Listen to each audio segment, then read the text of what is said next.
ಇನ್ನು ಕಳೆದೊಂದು ವಾರದಿಂದ ಸಂಸತ್ ಅಧಿವೇಶನ ನೀಟ್ ಪ್ರಶ್ನೆ ಪತ್ರಿಕೆ ಸೋರಿಕೆ ವಿಚಾರದ ಗದ್ದಲಕ್ಕೆ ಬಲಿಯಾಗಿತ್ತು.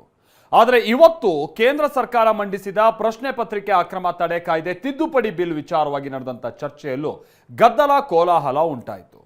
ಅದರಲ್ಲೂ ಕಾಂಗ್ರೆಸ್ ಸಂಸದೆ ಪ್ರಿಯಾಂಕಾ ಗಾಂಧಿ ವಾದ್ರಾ ಪ್ರಹ್ಲಾದ್ ಜೋಶಿ ವಿರುದ್ಧ ಹೇಳಿದಂತ ಮಾತು ದೊಡ್ಡ ಕಿಡಿ ಹೊತ್ತಿಸ್ತು. ಹಾಗಾದ್ರೆ ಇವತ್ತು ಏನೇನಾಯ್ತು ಸದನದಲ್ಲಿ, ಬನ್ನಿ ರಿಪೋರ್ಟ್ ಅಲ್ಲಿ ನೋಡ್ಕೊಂಬರೋಣ.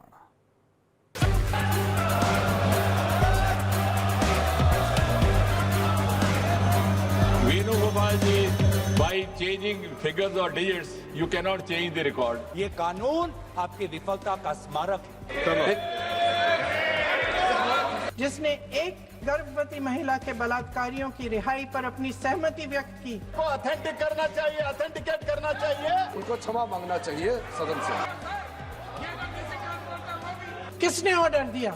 देश के युवाओं पर पैलेट गन्स और AK-47 चलवाने की क्या आवश्यकता थी? प्रधानमंत्री जी को कैमरे का एंगल नहीं, दिल का एंगल बदलना पड़ेगा. ಸಂಸತ್ತಿನ ಉಭಯ ಸದನಗಳಲ್ಲಿ ಇವತ್ತು ಕೇಂದ್ರ ಸರ್ಕಾರ ತಂದಿರುವ ಪರೀಕ್ಷಾ ಅಕ್ರಮ ತಡೆ ತಿದ್ದುಪಡಿ ಬಿಲ್ ವಿಚಾರವಾಗಿ ಭಾರೀ ಜಟಾಪಟಿ ನಡೆಯಿತು. ಚರ್ಚೆಯಲ್ಲಿ ಮಾತನಾಡಿದ ಬಿಜೆಪಿ ಮತ್ತು ಎನ್ಡಿಎ ಮಿತ್ರಕೂಟದ ಸದಸ್ಯರು ತಿದ್ದುಪಡಿ ಬಿಲ್ ಅನ್ನ ಸಮರ್ಥಿಸಿಕೊಂಡ್ರು. ಆರಂಭದಲ್ಲಿ ಬಿಲ್ ವಿವರಣೆ ನೀಡಿ ಮಾತನಾಡಿದ ಕೇಂದ್ರ ಸಚಿವ ಜಿತೇಂದ್ರ ಸಿಂಗ್ ಕಾಂಗ್ರೆಸ್ ಕಾಲದಲ್ಲೂ ಪೇಪರ್ ಲೀಕ್ ಆಗಿದ್ವು ಅಂತ ಕುಟುಕಿದ್ರು. So it is on record 2009 Railway Recruitment Board. 2011, I'll go on and on. The list is very long then. 2011 All India Engineering Entrance Examination. 2012 AIMS New Delhi Entrance Paper Leak. 2013 Maharashtra Secondary Certificate Examination. ಹೀಗೆ ಕುಟುಕಿದ್ರೆ ಕಾಂಗ್ರೆಸ್ ಸಂಸದ ಗೌರವ್ ಗೊಗೊಯ್ 2024ರಲ್ಲಿ ನೀವು ತಂದ bill ಅನ್ನೇ ಮತ್ತೆ ತಿದ್ದುಪಡಿ ಮಾಡ್ತಾ ಇರ್ತಿದ್ದೀರಿ, ಹೀಗಾಗಿ ಇದು ನಿಮ್ಮ ವೈಫಲ್ಯಗಳ ಸ್ಮಾರಕ ಅಂತ ಕುಟುಕಿದ್ರು. इस संशोधन वाले बिल का विवरण पढ़ के साफ साफ पता चल जाता है कि ये सरकार शिक्षा विभाग को लेकर गंभीर नहीं है, सुधार नहीं लाना चाहती. ये सिर्फ एक दिखावा का बिल है. विफल होगा. ये कानून आपकी विफलता का स्मारक है. ಜಂತರ್ ಮಂತರ್ನಲ್ಲಿ ಲಾಠಿ ಚಾರ್ಜ್ ಪ್ರಶ್ನಿಸಿ ಗುಡುಗಿದ ಪ್ರಿಯಾಂಕಾ ಗಾಂಧಿ. हम राम मनोहर ಇನ್ನು ಕಾಂಗ್ರೆಸ್ ಸಂಸದೆ ಪ್ರಿಯಾಂಕಾ ಗಾಂಧಿ ದೆಹಲಿಯಲ್ಲಿ ಪ್ರತಿಭಟನೆ ವೇಳೆ ವಿದ್ಯಾರ್ಥಿಗಳ ಮೇಲೆ ನಡೆದ ದೌರ್ಜನ್ಯವನ್ನ ಪ್ರಶ್ನಿಸಿದ್ರು. ವಿದ್ಯಾರ್ಥಿಗಳ ಮೇಲೆ ಹಲ್ಲೆ ಮಾಡಲು ಆದೇಶ ಮಾಡಿದ್ಯಾರು ಅಂತ ಪ್ರಶ್ನಿಸಿದ್ರು. और आदरणीय गृह मंत्री महोदय जी से पूछना चाहती हूँ कि क्या जरूरत थी एक मासूम बच्ची पर इस तरह दमन करने की? क्या जरूरत थी उन छात्रों पर आंसू गैस चलवाने की, उन पर लाठियां बरसाने की, उन पर वाटर कैनन्स चलवाने की? क्या जरूरत थी उन नौजवान लड़कियों को जलील करते हुए उनके कपड़े फाड़ने की, उनको बेरहमी से गंदी तरह पिटवाने की? देश के युवाओं पर पैलेट गन्स और AK-47 चलवाने की क्या आवश्यकता थी? अध्यक्ष महोदय, किसने ऑर्डर दिया? प्रधानमंत्री जी ने दिया? गृह मंत्री जी ने दिया? जवाब देंगे? पूरा देश पूछ रहा है. सिर्फ कांग्रेस पार्टी नहीं पूछ रही है, पूरा देश पूछ रहा है. ಪ್ರಧಾನಿ ಮೋದಿ ಅವರ ಸೆಲ್ಫಿ ವಿಡಿಯೋ ಮಾಡಿದ ವಿಚಾರವನ್ನು ಪ್ರಸ್ತಾಪಿಸಿದ ಪ್ರಿಯಾಂಕಾ ಗಾಂಧಿ ಜೆನ್ಸಿಗಳ ವಿಶ್ವಾಸ ಗಳಿಸಲು ಕ್ಯಾಮೆರಾ ಆಂಗಲ್ ಬದಲು ಮಾಡಿದ್ರೆ ಸಾಲದು, ಹೃದಯದ ಆಂಗಲ್ ಅನ್ನು ಬದಲಿಸಿ ಅಂತ ಕುಟುಕಿದ್ರು. आप जेनजी का भरोसा वापस जीतना चाहते हैं तो नए नए एंगल से अपने फोन से नए नए वीडियो बनाने से नहीं होगा.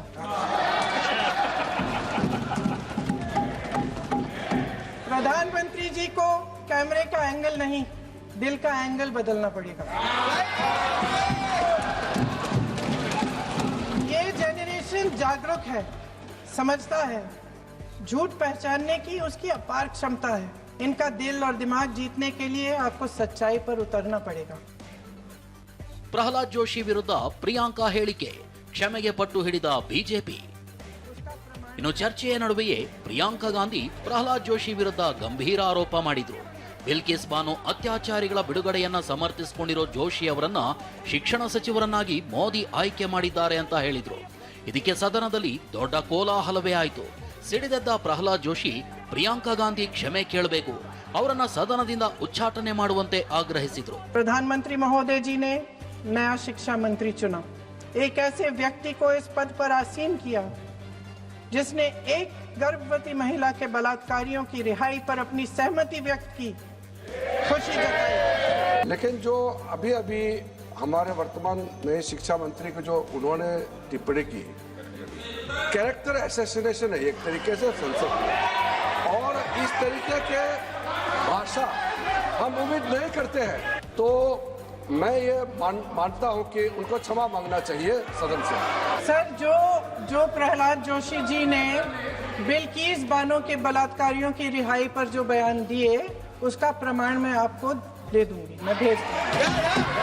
सर, प्रियंका जी को ऑथेंटिक करना चाहिए, ऑथेंटिकेट करना चाहिए, और जो मिस इन्फॉर्मेशन कर रहे हैं, नहीं तो मिस इन्फॉर्मेशन के लिए कार्रवाई करना चाहिए। सर, ये क्या कुछ भी बोल के चल सकते हैं क्या?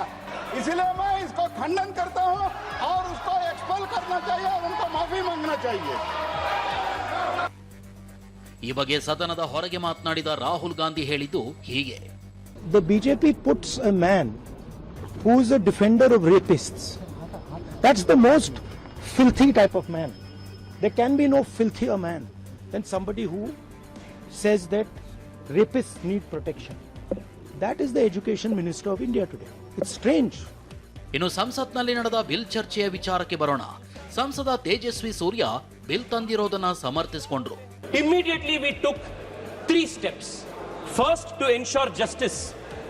केसेस दर्ज हो गया, सीबीआई जांच हुई, पूरे देश में इसके ऊपर जो किए थे उनका अरेस्ट हुआ. This was to ensure justice. Second, रीनीट हमने की and we did it in a record time. ಇನ್ನು ಸಮಾಜವಾದಿ ಪಕ್ಷದ ಅಖಿಲೇಶ್ ಯಾದವ್ ಕೂಡ ಸರ್ಕಾರದ ವಿರುದ್ಧ ವಾಗ್ದಾಳಿ ನಡೆಸಿದ್ದಾರೆ. ಧರ್ಮೇಂದ್ರ ಪ್ರಧಾನ್ ಅವರನ್ನ ತೆಗೆದು ಪ್ರಧಾನಿ ನರೇಂದ್ರ ಮೋದಿ ತಮ್ಮ ಸ್ಥಾನ ಉಳಿಸಿಕೊಂಡಿದ್ದಾರೆ ಅಂತ ಟೀಕಿಸಿದ್ದಾರೆ. सरकार के खिलाफ नारा लगा कि सरकार को ये अहंकार था कि सरकार झुकती नहीं है, लेकिन उन्हीं नई पीढ़ी के लोगों ने ये वो नारा दिया कि झुकाने वाला चाहिए, सरकार भी झुकती है, और सरकारों को झुकाना भी नौजवानों को आता है. कितने बड़े संकट से बचाया उन्होंने. एक प्रधान जी को हटा करके प्रधानमंत्री बचा लिया आपने. ಇದೆಲ್ಲದರ ಮಧ್ಯೆ ದೆಹಲಿಯಲ್ಲಿ ವಿದ್ಯಾರ್ಥಿಗಳ ಪ್ರತಿಭಟನೆ ವೇಳೆ ಸಂಭವಿಸಿದ ಹಿಂಸಾಚಾರದ ಕುರಿತು ಸಲ್ಲಿಕೆಯಾಗಿದ್ದ ಅರ್ಜಿ ವಿಚಾರಣೆ ಸುಪ್ರೀಂ ಕೋರ್ಟ್ನಲ್ಲಿ ನಡೆಯಿತು. ಯಾವುದೇ ಅಪರಾಧದ ಹಿನ್ನೆಲೆ ಇಲ್ಲದಿದ್ರೂ ಕಸ್ಟಡಿಯಲ್ಲಿದ್ದ ವಿದ್ಯಾರ್ಥಿಗಳನ್ನ ತಕ್ಷಣವೇ ರಿಲೀಸ್ ಮಾಡುವಂತೆ ಸುಪ್ರೀಂ ಕೋರ್ಟ್ ಆದೇಶಿಸಿದೆ. ಸಿಸಿಟಿವಿ, ಡ್ರೋನ್, ಬಾಡಿ ಕ್ಯಾಮೆರಾ ಹಾಗೂ ವೈರ್ಲೆಸ್ ಸಂವಹನ ದಾಖಲೆಗಳನ್ನು ಭದ್ರವಾಗಿ ಕಾಯ್ದಿರಿಸಬೇಕು. ಸಂಗ್ರಹಿಸಿದ ಪ್ರತಿಭಟನಾಕಾರರ ಡಿಜಿಟಲ್ ಡೇಟಾವನ್ನ ಗೌಪ್ಯವಾಗಿಡಬೇಕು, ಬಹಿರಂಗಪಡಿಸಬಾರದು. ಯಾವುದೇ ಪ್ರತಿಭಟನಾಕಾರರ ವೈಯಕ್ತಿಕ ಮಾಹಿತಿ ಅಥವಾ ವಿವರಗಳನ್ನ ಸಾರ್ವಜನಿಕವಾಗಿ ಪ್ರಕಟಿಸುವಂತಿಲ್ಲ. ಪ್ರತಿಭಟನಾ ನಿರತ ವಿದ್ಯಾರ್ಥಿಗಳ ವಿರುದ್ಧ ಯಾವುದೇ ಬಲವಂತದ ಅಥವಾ ಕಠಿಣ ಕ್ರಮ ಕೈಗೊಳ್ಳಬಾರದು. ಆದರೆ ಕ್ರಿಮಿನಲ್ ಹಿನ್ನೆಲೆ ಉಳ್ಳವರಿಗೆ ಇದು ಅನ್ವಯಿಸೋದಿಲ್ಲ. ಇನ್ನು ಬಂಧಿತರಾಗಿರೋ 18 ವರ್ಷಕ್ಕಿಂತ ಕಡಿಮೆ ವಯಸ್ಸಿನ ಎಲ್ಲ ಅಪ್ರಾಪ್ತರನ್ನ ತಕ್ಷಣವೇ ಬಿಡುಗಡೆ ಮಾಡಬೇಕು ಅಂತ ಮಧ್ಯಂತರ ಆದೇಶ ನೀಡಿದೆ.